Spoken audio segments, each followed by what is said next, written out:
नमस्कार दोस्तों। आइए आज हम बात करते हैं आईसीयू क्रिटिकल केयर में एक जांच जो हम लोग करते हैं जिसे हम एबीजी बोलते हैं। ABG that means arterial blood gas. Arterial blood gas का जो हम जांच करते हैं तो सबसे पहले हम आर्टरी से सैंपल लेते हैं, ब्लड सैंपल को लेके हम एबीजी मशीन से एबीजी टेस्ट करते हैं। तो एबीजी जांच में हम लोग देखते हैं कि कुछ पैरामीटर्स जो जैसे पीएच, पीसीओ2, पीओ2 ये सब के बारे में आइए हम विशेष जानकारी लेते हैं। ABG interpretation clinically step by step. जैसे हम एबीजी का इंटरप्रिटेशन करते हैं स्टेप बाय स्टेप, सबसे पहले कैसे से कैसे जांच करना है। तो एबीजी जब हम जांच करते हैं तो उस रिपोर्ट में हमको सबसे पहले फर्स्ट स्टेप में क्या देखना है, चेक पीएच। मैंने उसका हमको एबीजी में पीएच देखना है।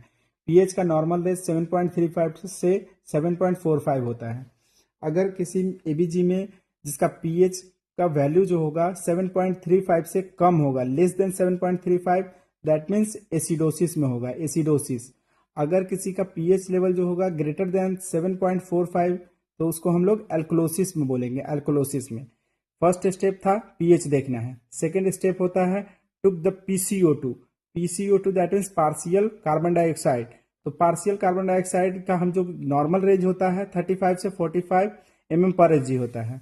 तो ये हमारा जो पीसीओ2 होता है ये रेस्पिरेटरी कंपोनेंट होता है। रेस्पिरेटरी कंपोनेंट में अगर किसी पेशेंट का पीसीओ2 अगर बढ़ा हुआ है, हाई है, ग्रेटर देन 45, उसको हम लोग बोलेंगे रेस्पिरेटरी एसिडोसिस। दैट मीन्स जब पीसीओ2 बढ़ा हुआ रहेगा तो रेस्पिरेटरी एसिडोसिस। दैट मीन लो पीसीओ2, अगर किसी पेशेंट का लो पीसीओ2 रहेगा जो लेस देन 45 तो उसको हम लोग रेस्पिरेटरी अल्कोलोसिस बोलेंगे। फर्स्ट स्टेप में पीएच देखना था, सेकेंड स्टेप में पीसीओ2 देखना था, थर्ड स्टेप में हमको बाइकार्बोनेट HCO3 देखना है। बाइकार्बोनेट का नॉर्मल रेंज जो होता है 22 से 26 मोल इक्विवेलेंट पर लीटर होता है। ये हमारा मेटाबॉलिक कंपोनेंट होता है। मेटाबॉलिक कंपोनेंट में इसका जो नॉर्मल रेंज है अगर उसमें लेस देन 22 है तो मेटाबॉलिक एसिडोसिस होगा, ग्रेटर देन 26 होगा तो मेटाबॉलिक अल्कोलोसिस होगा। फोर्थ स्टेप में हम बात करते हैं determine the primary disorder. Primary disorder में अगर किसी पेशेंट का पीएच लेवल कम है, पीसीओ2 बढ़ा हुआ है तो उसको हम लोग रेस्पिरेटरी एसिडोसिस बोलेंगे।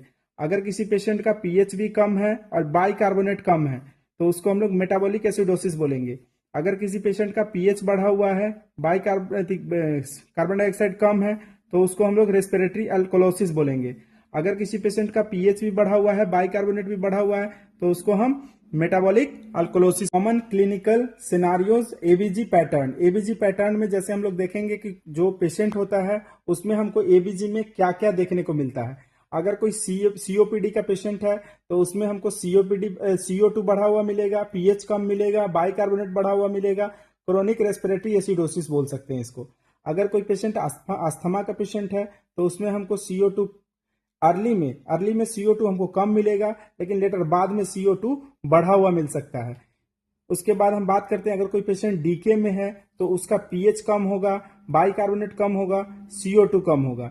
उसके बाद अगर कोई पेशेंट सेप्सिस का होता है तो उसका पीएच कम होगा, बाइकार्बोनेट कम होगा, लैक्टेट बढ़ा हुआ होगा, जिसे लैक्टेट एसिडोसिस भी बोल सकते हैं। अगर कोई पेशेंट वॉमिटिंग का पेशेंट है तो उसका पीएच बढ़ा होगा, बाइकार्बोनेट बढ़ा होगा, मेटाबॉलिक अल्कोलोसिस में हो सकता है। अगर कोई पेशेंट एंजाइटी का है तो उसका पीएच बढ़ा होगा और CO2 कम होगा, रेस्पिरेटरी अल्कोलोसिस में। इसी प्रकार के और जानकारी के लिए हमारे चैनल को सब्सक्राइब करें। Thank you.